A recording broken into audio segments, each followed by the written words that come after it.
go. All right. I don't know. I might get a little emotional talking about this one. Yeah. But here we go. This was my second attempt at, unaliving myself. You know, probably had been like a year later. You know, like I was still like,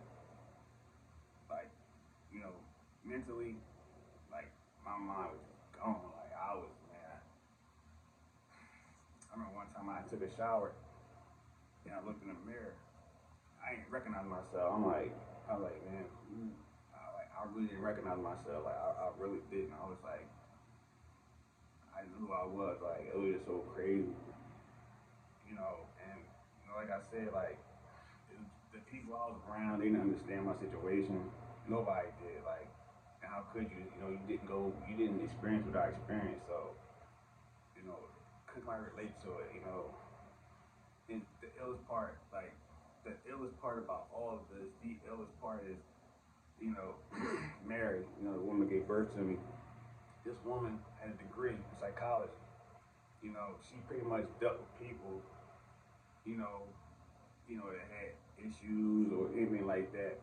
You know, like she was in school. This woman had a BA in psychology, and here it is, her firstborn son. She couldn't even talk to him about his situation, about what happened to him. Like I told you before, she told me, oh, just forget about it, or I forgot it happened to you, and it was just like, man, I was at my lowest point. Like I didn't know where to turn or anything like that. So I'll never forget it. Like I forget what day it was. I'll never forget that day. It was nighttime, and I remember my doctor had gave me like a bottle of sleeping pills. And I was like, I'm like, man, I don't feel like this no more. Like I was done. I can't fight no more. I just gotta go, man. Like I was just like out of it, like mentally and everything. I was just broken. So I was like, man, you know what I'm gonna do? I'm gonna end this, man, because I had enough. I can't do it no more. So I'm like, man, I'm like, all right, man, let's let's end this right now.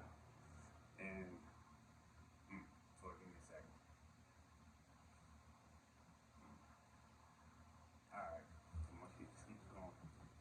So you know, I went to the shower and I took like maybe I don't know 10, 15 of them sleeping pills, and I took them, jumped in the shower, and I could feel myself getting sleepy. I said, man, let me hurry up, try to just wash up. So when the EMTs come, I don't know what I was thinking about. Like, oh, I didn't want to be found dead, dirty. Who cares? I was dead, so I died. So who would care if I've been dirty or not? I don't. That's just how my mind was at that moment. So, I took them, and I was getting sleepy in the shower. So I said, let me go lay down. So I, came out the shower, got in the bed. So I'm saying to myself, I'm like, well, I guess this is it. So, but this time it wasn't like that. Like I was just getting sleepy. I'm thinking like if I took enough of them, it would like stop my heart rate. I don't know. I just thought it would work. I don't know. I just wanted, the pain to stop. So, I fell asleep. So I thought, I don't know. So I woke up the next morning. I'm like, I said, you serious? Like, oh my God, are you serious? This didn't work. So I went and told Mary, I'm like, listen, I gotta go to the hospital. Like, I'm not feeling, I don't feel right. So I go to the hospital and, I go check myself and everything. Talk to the people. So they talking to me. I'm like, and they got positive. They like, you have to tell them that you're gonna hurt yourself. They can't just keep you there. So I told them that. They like, okay, you told me you need to tell us now. Now you're here. So I'm like, all right. So I'm sitting in the hospital for mad hours went past. So finally, they come get me, take me to the hospital, another hospital, to the psych ward. you know, and they strapped me down to the gurney and everything. I'm like, man, what's going on?